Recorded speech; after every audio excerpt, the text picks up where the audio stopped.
মুক্তাগাছায় যতটুকু মাছ মানুষের জন্য প্রয়োজন পড়ে তার থেকে 3 গুণেরও বেশি মাছ উৎপাদন করতে পারি।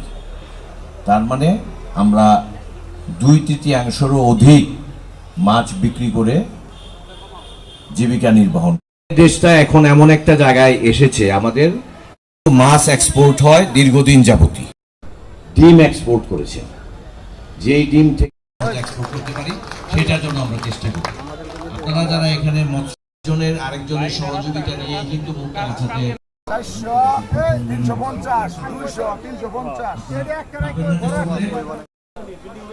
উন্নয়ন বাধানো নাই, তারা প্রপারলি সংরক্ষণ করতেছে না। বাধ্য হয়ে বলতে হয়েছে যে এটা আইনগত ব্যবস্থা নেওয়ার জন্য। এই লোক কিন্তু ইতিমধ্যেই সেটার কাজ করে ব্যবস্থা করে ফেলেছে। গতকালকে গিয়েছিলাম আপনার খেরোয়াজানি ইউনিয়নে, এটা যাইতে হয় বাসাটির উপর দিয়ে। এইখানে একটা জলাবদ্ধতা আছে আমরা জানি, এবং অনেক বড় বড় ব্যবসায়ীরা এখানে মৎস্য চাষ করে, ওনাদের হ্যাচারিও আছে।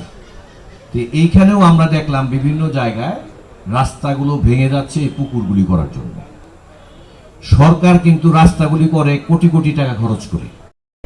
মাত্র 6 মাস, এই 6 মাসে যে পরিমাণ রাস্তার কাজ আমরা শুরু করেছি হয় আগামী 4.5 বছরে আমরা মুক্তাগাছার ম্যাক্সিমাম বেশিরভাগ রাস্তা করতে পারি। আপনারা আমাদেরকে সহযোগিতা করেন। আসলে আইন দিয়ে, পুলিশ দিয়ে বা আপনার সিভিল প্রশাসন দিয়ে আপনাদের উপরে চাপ প্রয়োগ করে রাস্তাকে ঠিক রাখা সম্ভব। একটা উদ্যোগ নেই, মুক্তাগাছায় কোনো জলাশয়, কোনো পুকুর, কোনোটা যেন মাছ ছাড়া না ছাড়ে, মাছ ছাড়া যেন না থাকে, সেটাও আমরা ব্যবস্থা করতে পারি। আমরা বাসাটি ইউনিয়নে একটা খাল খনন করেছি, আরো 12 কিলোমিটার খাল খননের একটা অনুমোদন আমরা পেয়েছি।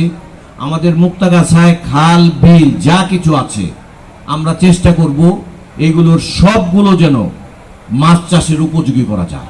লোকজনদেরকে আপনারা সহযোগিতা করবেন, আপনাদের মাছ দিয়ে সহযোগিতা করতে পারেন, আপনারা খাদ্য দিয়ে সহযোগিতা করতে পারেন, ওই মাছের অংশ আপনারা নিতে পারেন। আমি বোঝাতে চাচ্ছি যে আমাদের মুক্তাগাছায় একটা পুকুর বা ডোবাও যেন মাছ চাষের অনুপযোগী না থাকে, উপযোগী হয়। আমরা এখন 3 গুণ উৎপাদন করছি, আমাদের উৎপাদন যেন 4 গুণ 5 গুণ হয়ে যায়, তাহলে আমাদের এই টাকা কিন্তু মুক্তাগাছার লোকেই থাকবে। ব্যবসায়ীরা খুব বেশি সরকারি সহযোগিতার দিকে তাকায় থাকে না, তারা তাদের মেধা দিয়ে, বুদ্ধি দিয়ে তারা তাদের ব্যবসায়ী কিভাবে লাভবান হওয়া যাবে সেই চেষ্টাই করেন। আরেকটা জিনিস রাখতে হবে মাথার ভিতরে, যে আমরা কয়েকদিন যাবত আলাপ করছি প্রশাসনের সাথে, যে আমাদের দেশে যে সবজি উৎপাদন হয়, আমাদের যে ফল উৎপাদন হয় এই মুক্তাগাছায়, এটা অর্গানিক ভাবে করা যায় কিনা। যদি করা যায় আমরা একটা মার্কেট তৈরি করে দিব মুক্তাগাছায়, যে এখানে শুধু অর্গানিক প্রোডাক্ট পাওয়া যায়।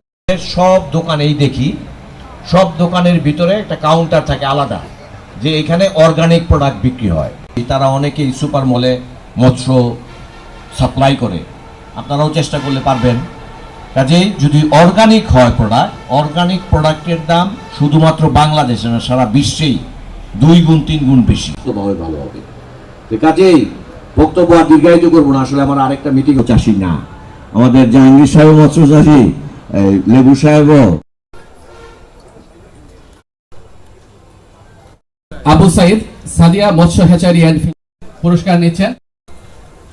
লিটন খান শিং মাছ উৎপাদনের জন্য খেরোয়াজানি মুক্তাগাছা পাঙ্গাস মাছ উৎপাদনের এটাকে কিন্তু হোয়াইট গোল্ড বলা হয়, মানে মাছ চাষ করা হয়। এই মাছ চাষের উপর ভিত্তি করে আমাদের মুক্তাগাছার অর্থনীতিটা দাঁড়িয়ে আছে, এবং